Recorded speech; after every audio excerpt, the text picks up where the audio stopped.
You ended Puritan's empire rather curiously, contrasting the ascent of our technocracy with the chivalry of the Valkyrie plot in Colonel Claus von Stauffenberg. In my heart, I am an admirer of Stauffenberg, but in my mind, my understanding is that the Church traditionally doesn't look kindly on vigilantism. Would you qualify Stauffenberg's actions in the Valkyrie plot as vigilantism? I understand that this case is much more complicated than mere political assassination due to various elements of the circumstances and the plan in place, and was wondering how you personally reconciled what took place with church teaching. This question encompasses both church teaching related to vigilantism and to the breaking of oaths. Mm-hmm. And I guess for those of us who don't know, could you explain what the Valkyrie plot was? No. Oh, yes, of course. Yeah. Basically, July 1944, Klaus von Stauffenberg, who was a German army officer, was at the center of a plot that encompassed a lot of people in German society, both military and non-military, government and non-government. There were a number of people involved. The idea was to assassinate Hitler and replace him with a government that could A, negotiate with the Allies, and B, stop and perhaps defeat the Soviets. And a government that would be Christian as opposed to Nazi atheism, and that would not be insane. Now, its timing was very late in the war. Okay. And I have to preface my remarks by saying that certainly from the time the United States entered the war, and to some degree before then, we were committed to what was called unconditional surrender, in which it didn't matter who was running Germany, unless they just laid down their arms and gave up, we were going to fight to the end. I consider that an extremely immoral position to take, unconditional surrender. If we had said, get rid of Hitler, and we'll talk, he would have been gone, and a lot of lives would have been saved. Wow. But we wouldn't do it, because we were committed. Or at least President Roosevelt was. Why wouldn't we do that? I don't understand. Unconditional surrender arose during our own Civil War, when Lincoln refused to negotiate with the Confederacy. President Wilson made it a big deal about World War I when we came in, and it's been the American manner of doing things since the Civil War, and basically it's because, as good Calvinists, we see ourselves as incarnating the forces of good, and anyone who would oppose us to any degree are the forces of evil, unless they're able to defeat us, in which case we fall all over ourselves, as witness Vietnam. Well, the situation in Italy got worse for the Germans. The King of Italy changed sides. The Russians were pushing further westward. And so it was obvious to Stauffenberg and his friends that if Germany and Europe were to be saved, not least from the communist menace, Hitler had to be gotten rid of. Now, interestingly enough, every single one of the questions Mr. Joubert has given us bothered them too. They really did. Bothered Stauffenberg in particular, because he was the one who had to carry out the plot, leave the bomb that was to blow Hitler up, and which by sheer happenstance did not blow Hitler up. Stauffenberg flies back to Berlin, says, oh, heavens to Betsy, the Fuhrer's dead, the plot goes into action, they mobilize their troops. Oh, just kidding, I'm alive and well, killed them all. And so Stauffenberg himself was shot dead in the army headquarters, the Bendler block in Berlin. I've been there. And his last words before they shot him were either long live Holy Germany or long live secret Germany. Whether he was saying Heilig or Geheime is, nobody quite knows. It was one or the other. So, you have to remember what the church teaches about rebellion. All right? There are three things that are required for a rebellion to be legitimate. All right. First, is the faith in danger? is the faith being persecuted? Well, as far as the plotters were concerned, yes, it sure was. And as we know, not only was Nazism an atheistic belief, but look at all the Catholic saints they created. And they didn't create them through contemplation.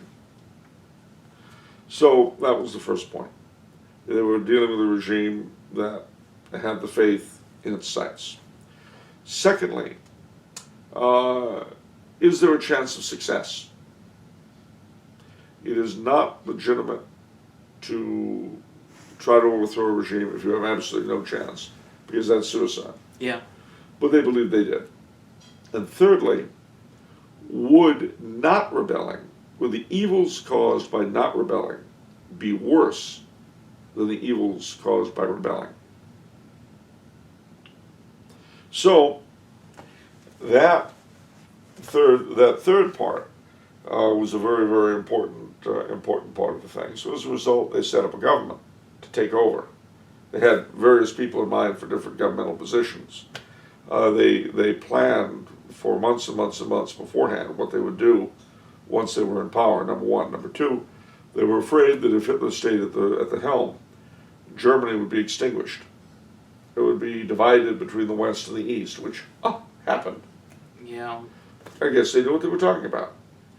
So rather than see Germany and at least half of Europe given over to the Soviets, which they felt would be worse even than Nazi rule, and which in the end turned out to be the case, and given the fact that they had a government ready to assume power, they had they'd already chosen the cabinet ministers, who was going to be chancellor, who would be regent for the Kaiser, because it would have been a monarchy. Wow. They had all that chosen. Wow. So those are the three things we just for rebellion. Now the question of the oath and the question of murder, those weighed very heavily on all of them, and they weighed heavily on Stauffenberg. But of course, he reasoned that just as they were able to get out of their oaths to the Kaiser 20 years before by saying, well, it's really an oath to the country and for the good of the country, well, so too with that personal oath to Hitler. Yeah. And since Hitler was acting against the good of the country, it was justified. An oath that is improper is no oath. So if I take an oath never, ever, ever to perform an act of virtue, that's an oath I can happily break. If I sell my soul to the devil in return for his doing something for me, I can break that contract. You say, I have the right to break a contract with the devil. Well, and this is, by the way, this is not actually an abstraction or a fictionalization. There are in the offices of the Congregation of the Archives of the Congregation for the Doctrine of the Faith in Rome, a number of examples of deals with the devil, written in blood. Wow. Everything you could ask for. Don't ask me how it occurred or what the machinery of these things being done was. But even if you simply went crazy yourself and bled yourself and wrote out a contract, whatever the case, such a thing is not binding. The devil has no right over them. Similarly, no head of state has the right to destroy his country, which is what Hitler was doing. One thing you've got to bear in mind about Stauffenberg was that he had served on the Eastern Front against the Russians. Now, bear this in mind. Germany invades Russia. The Soviet people are overjoyed. The German troops are greeted by children with flowers, initially. Thousands of Soviet troops defect to the Germans. Young men from all over Western Europe joined the German army to fight in Russia. The whole idea that Mr. Hitler was yapping out of one of his orify about a pan-European crusade against Bolshevism. They joined up. They were winning.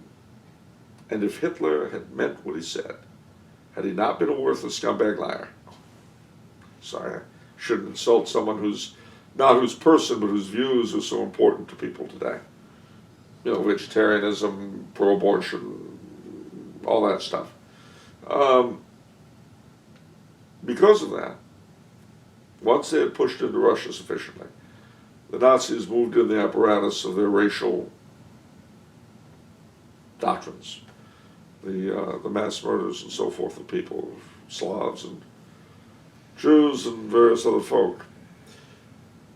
Well, when they did that, the Russian resolve stiffened. Stalin turns around, liberates the Russian Orthodox Church, and says, oh, it is a crusade not for communism, but to save Holy Mother Russia.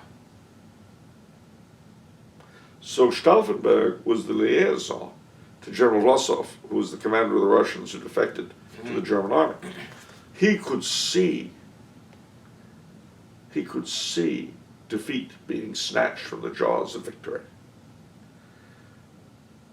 And that was, I mean, he never liked Nazism, but that is what made him hate it. Yeah. Because they could have won. They could have won, and if Hitler had meant what he said. Was that providential? I mean, that single event was so impactful on the entire world. You mean Valkyrie? No, well, Hitler breaking his oath. I mean, if they weren't fighting against Russia, I mean, it might be 1984 now. Who knows? We're never given to know what if. I mean, let's put this another way. Flush with victory in Russia, the army could have deposed Hitler. Okay. You know, the problem. Guess, yeah. The problem with trying to play that game, and we all do it. I do myself. Yeah. So, you know, don't. This isn't a condemnation. But the problem with trying to do it is that at the end of the day, we can never really know what would have happened. Every single historical event is filled with all sorts of potential for good and for ill. And whether or not it would have gone well or badly. I mean, it's great if you're a novelist to what if, and that's wonderful, and you can take it anywhere you want. Yeah. And nobody loves reading these collections they have more and more of alternative endings. Yeah. To different. I love those things. I absolutely love them. But at the end of the day, you've got to bear in mind that each of those events is determined, on the one hand, yes, by divine providence, but also by human free will. And it is true that human free will tends to love to screw up anything it can. Anything. You know, John Lukács wrote a book, which I hardly recommend, called The Hitler of History. Now, obviously, the title is kind of a joke in the sense that it's based upon the biblical critics' thing about, you know, the Jesus of history and the Christ of faith. So obviously, you know, when you see the Hitler of history, one wonders, is there an Adolf of faith that somebody somewhere is clinging to? I don't know. Wow. But at any rate, the point he makes in the Hitler of history is a very good one. He says, in 1815, Napoleon was defeated. And the European powers rejoiced that they had stuffed that genie back into the bottle. But if you separate Bonaparte the man and the trappings from his theories of government and the way government should work, by 1914, almost every one of the countries in Europe were Bonapartist. Wow.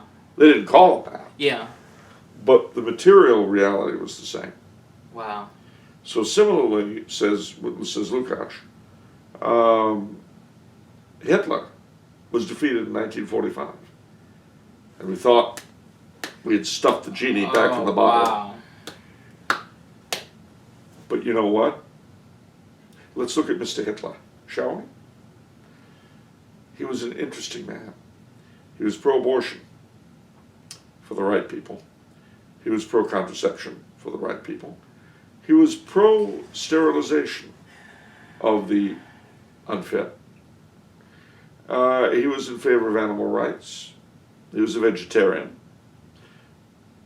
Anti-blues, anti-smoking. He didn't like Christmas. He wanted to replace it with Yule. He was anti-Christian. He was, when it suited him, pro-gay rights. Really? Oh, gosh, yes. I mean, he didn't have any problem with Ernst Röhm's lifestyle choices until Röhm became a political threat. And then suddenly it was, oh, gee willikers, what's going on? Oh, I had no idea. He knew everything that was going on.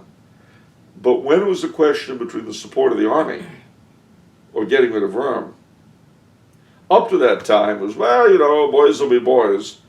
But as soon as he realized he was going to have to get rid of Röhm for political reasons, and that Röhm was a threat to him, that's, oh, I had no idea. It was a messy. Wow. And similarly, you know, with the same sort of behavior that got Röhm condemned was encouraged in some of the SS training cadet schools, the Ordensburgen. Or so we're told. I wasn't at one. Suffice to say, though, that he was very elastic on gay rights. It was purely a question of whether or not they would bring him benefit. If yes, he's all for it. If not, no. The only thing about him that would disqualify him as a political candidate today was his Jewish issue. Mm-hmm. Other than that, and actually, if you replace Jew with rich, he'd be fine. We could run him. We could run him with Mrs. Clinton, you know, as vice president, or maybe vice versa. He could be president, she'd be vice. So Hitler was the epitome of the modern mind. Wow. He is who we are. And you know, you take away the goose-stepping pageantry and again the anti-Jewish stuff. You take all that away, and you're left with us. I'm not saying that's a bad thing, of course, because I don't judge. But at any rate, this is the fate. This, or communism, was the fate that Stauffenberg and the gang hoped to avoid and failed. I hope that answers that question. It's quite very Debbie Downer at the end. Well, you know, it's funny you should say that. Because after all, at the end of the day, we're nice people. We're really nice people. We're so wonderful you could hear it in everything we say and do. If you really want to get people upset, imply that we're not. Imply that as a people, as a culture, we're all screwed up and completely in rebellion against anything decent. And then listen to people jump up and down and scream and call names. Well, I agree. It's a terrible thing to say. Anybody who would dare to compare our perfection with the horrors of the past is, well, Debbie Downer. There's nothing worse than being Debbie Downer. I must say, though, the proof that that analysis is wrong and that we're not that bad and that we're actually really wonderful is the fact that if we were that bad, our two political candidates, both of them, would be utter horrors. That's true. And we know that's not so. So what does that leave us with? Okay. Joy in this best of all possible worlds. That's what it does. All right, that's it for this episode. Hey, don't you want a bit of hope in this downerism? Okay. All right. A little bit of hope, ladies and gentlemen. If you're tearing your hair out and you're saying, oh, actually, the hope was you and me, ourselves. Why? Because these things going on over our heads are very upsetting and annoying. They sure are. But you and I are not really here at the end of the day, except insofar as it contributes to what I'm about to say, to do anything about that, unless we find ourselves in a position where we can do something about it, like Stauffenberg or whoever you like. Our challenge is not really to establish good government in this country, although, as I say, that could be part of it, depending on who we are and where we are. It's to save our souls. And you see, ladies and gentlemen, there is nothing those in power can do to keep you and me from pursuing perfection. And there are so many wonderful things open to us to do today. They're just not on the national level. But then we couldn't do anything on the national level anyway. So what's the loss?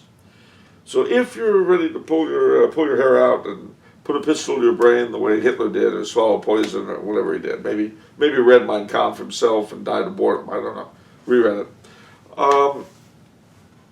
Forget about all that, ladies and gentlemen. Focus on what you can do.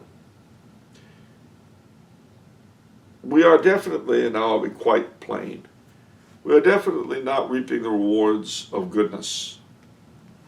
What's going on around us now is not a blessing for us because we're so wonderful. But as individuals, we can try to be the kind of men and women that we think everyone else should be. What you said about chivalry? Do I see it coming back? At the end of the day, I have no idea. But I do know I can try to be chivalrous. Do I see, as with our friends in Europe, do I see a return of the faith dominating society? I don't know, but I know it can dominate me. I am given this province to which I can do anything I want. I can live whatever sort of manner I wish to live in.